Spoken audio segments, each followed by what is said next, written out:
Hello guys! So we're here para mag-share ng mga highlights namin sa naging travel namin sa Baguio. Yes, top 5 highlights sa Baguio trip. That's 2 nights. 3 days and 2 nights. 3 days and 2 nights sa Baguio. Baguio. Yes, sa Green Nara campsite. First time namin na mag-camping sa Baguio. First time din natin mag-stay ng 3 days, 2 nights, no? Usually kasi ng mga travel namin sa Baguio is quick lang and because of work. Pero itong last na punta namin sa Baguio is also to celebrate his birthday. And syempre, to test yung espresso AGS namin sa Baguio. Yun kasi yung usually tanong pag bumibili ka ng sasakyan eh. Kaya ba nito sa Baguio? Oo. Parang ang test ng isang sasakyan kung okay ba talaga siya if na-experience or nadala mo na siya sa Baguio. And yung mga previous videos din namin, mayroon din ilang mga comments na Baguio drive daw ang next vlog namin. And sakto naman talaga, papunta rin naman kami sa Baguio. Una talagang plano nun is Bicol. Yeah, Bicol. North Luzon. Naging North Luzon, as in Ilocos. Ilocos area. Hanggang sa nakatanghat, Baguio na lang. Nag-Baguio na lang kami. Supposedly, that's a week long, di ba? Like 5 days, 4 to 5 days na bakasyon namin kasi sobrang daming work and commitments, hindi kakayanin. So, yun. Start tayo sa ating first highlight. Top 1 ng ating list. So, sa Baguio trip namin, ang naging top 1 namin is, of course, kayang-kaya pala ni AGS Expresso sa matatarik at mafag na lugar like Baguio. Maganda yung performance niya, no? Somehow satisfied kami. Mga matatarik, yung sa fog. Yes. Kasi yung question natin, kung kakayanin ba dahil walang fog light. Compare sa mga naging sasakyan namin before na meron. Lalo nang pauwi, no? Lalo nang pauwi. At saka ultimo kahit umaga, tsaka tanghali, yung naging ride namin, na-experience din namin na mafog. Kasi papunta pa lang kami doon, mafog na eh. Which is mga after lunch, like 1 to 2 p.m. Mafog na sa daan sa Baguio. Papunta doon sa campsite. Lalo na sa gabi. Sa umaga, hindi naman siya masyadong hassle kung mafog. Pero sa gabi, nung lumabas kami, nag-night market kami, medyo madulas yung daan. Madulas pati dahil maulan. Every time na pupunta kami sa Baguio kasi challenging. Ngayon naman, inabutan kami ng bagyo doon. Yung pag-stay namin sa Baguio na 3 days din umulan. Pero thankful lang kami kay Lord kasi nabigyan pa rin kami ng enough time na maaraw, na mainit din sa hapon or gabi. Doon lang siya uulan. Kaya kung tatanungin nyo kami, kung kaya ni Espresso AGS sa Baguio, yes, kayang-kaya niya. Kayang-kaya kahit matarik and mafog.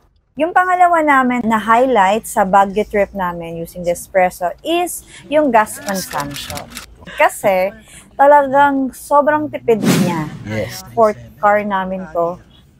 Ito talaga, ang tipid talaga niya kasi yung nakarating kami ng Baguio, half tank pa lang siya. And given na hindi mabilis yung biyahe namin kasi ang dami naming stopover. Imagine, umalis kami ng around 3:30 pero bandang 8 o'clock nasa expressway pa rin kami. So, Matraffic din. Sa bandang bago mag-SCTEX. Parang may nagawa ata doon kasi naghiwalay yung daan doon. And every time na nag-stop over kami, hindi naman na kami talaga halos nagpapatay ng engine.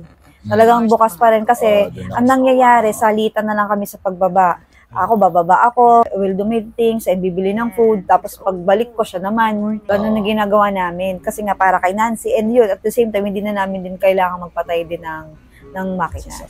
Talagang sobrang tipid niya kasi umalis kami dito, ang nagastos namin sa gas is like 1.5. Full tank na yun. Yung naging gas namin papunta dun is like 1,500 full tank yun. Nakarating kami sa Baguio ng around 10 a.m. Specifically sa SM Baguio na may natira pang mga 4 na bar. Kulang lang ng isang bar sa half. Nakatagal kami noon hanggang kinabukasan kahit gumala pa kami. Tsaka 27 liters lang yun. Kumbaga mas maliit. Pero talagang nakaka-impress din yung gas consumption talaga. Kinabukasan, naggala na kami sa Camp John Hay. Doon na kami nagpagas. Kasi syempre hindi namin kabisado yung place and all kung saan may gas. Tsaka mahal yung gas dun. Ay, iyon pati. Plus 10 pesos siya. Compare sa Manila, Marikina. As much as possible, nagpapagas lang kami ng kailangan namin Doon. para dito na kami makakapagpa-gas ulit. At least medyo mas mura, tas may discount. So, while in Baguio, nagpagas kami ng worth 1,000 pesos. So, in total, nakapagas kami ng 2,500 plus 400 pesos. Nagpagas kami nun sa expressway, yung nag-dinner kami. So, that's 1,500 plus 1,000 plus 400. How much is that? 2,900. 2,900. Tsaka na kami dito nagpagas ng full tank ulit. Which is yung nagpagas kami, 1,300.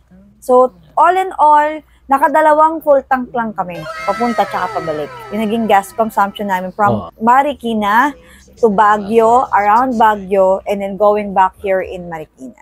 So, sobrang tipid niya. Imagine, nakakapagpa-full tank kami ng 1,600 to 1,700 average. Tapos, balikan. So, like, that's 3,500. Nakakapunta pabalik ka na sa Baguio ng 3 days, 2 nights. So, imagine, sobrang tipid nun para sa amin. Kasi dati, nung nanggaling kami sa Baguio nun, previous car namin, pagdating natin sa Baguio, paubos na din yung gas namin. Parang around 1/4 na lang natira. Oo, 1/4. So, parang less pa nga eh. Oo. So, imagine ilang liters yun. Alam ko, nasa around 40 liters yung full tank ng Vios. Naubos lang namin sa papunta. Oo. So, yung pangatlong highlights namin is the size and the space ng Suzuki Espresso AGS. Yan. So, despite na maliit siya, makukonsider siya na small car, para sa amin na couple, tas yun may pet lang kami nadala, ayos na ayos yung size niya, saktong-sakto lang sa amin. Kasi sa Baguio, hindi rin ganun kalakihan yung mga kasada. Marami doon na maliliit yung mga daan, dahil hindi nga namin kabisado yung area. We need to stop kasi nung going there, meron kaming mga kulang na supplies. So, ang ginawa namin, nag-stop kami sa mga tindahan, sa mga merchandise store to check merong tindahan ng kailangan namin. And sadly, nakailang store din kami, nakailang stop din kami. Ang kagandahan dun sa Suzuki Espresso is ang dali ba niyang itabi nang hindi ka ba nakakasagabal or nakakaabala sa iba ding may dala na sasakyan or dun sa mga sasakyan na mga dadaan din. Tsaka yung space sa likod, di ba? Parang ang dami rin nating nalagay talaga. Yung maleta, yung mga tents, chairs, tapos mga extra things pa, mga bed.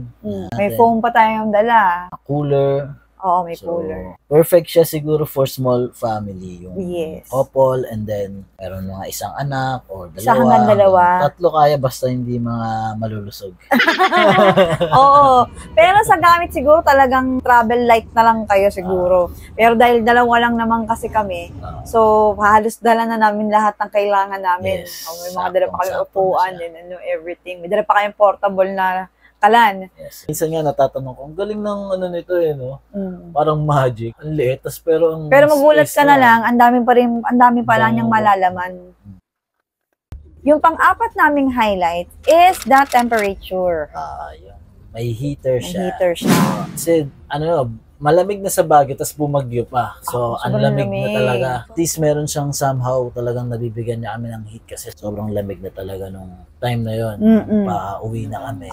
Tapos yun nga, may bagyo pa. Kung napanood yung isa sa mga video namin, yung isa sa mga reason ba't nagustuhan namin yung AGS Espresso, isang lamig talaga ng aircon. This is an additional kasi may heater pa siya. Though hindi ka nga laging nasa Baguio, hindi ka naman laging nasa malalamig na lugar, but it's better to have it na kailangan mo siya. Ayun. Ang hirap din kasing naka-jacket ka na, magpapatong ka pa, ganyan. So, pwede naman, pero medyo hassle. At least komportable ka. Komportable ka sa temperature ng sasakyan mo. Yung panglima namin na highlight is yung manual mode niya. Actually, yung AGS to, tsaka yung manual mode niya. For sure, maraming nagtatanong kasi parang bagong technology siya. Ang hirap niya nga minsan na-explain Hindi kasi usually yung tanong lang, ano yung sasakyan mo? Manual ba yun or matic? Hindi na ako makasagot, AGS. Iba kasi talaga yung AGS kasi parang manual pa rin siya na makina. Meron lang siyang automatic na nagsishift sa'yo. Tapos walang clutch.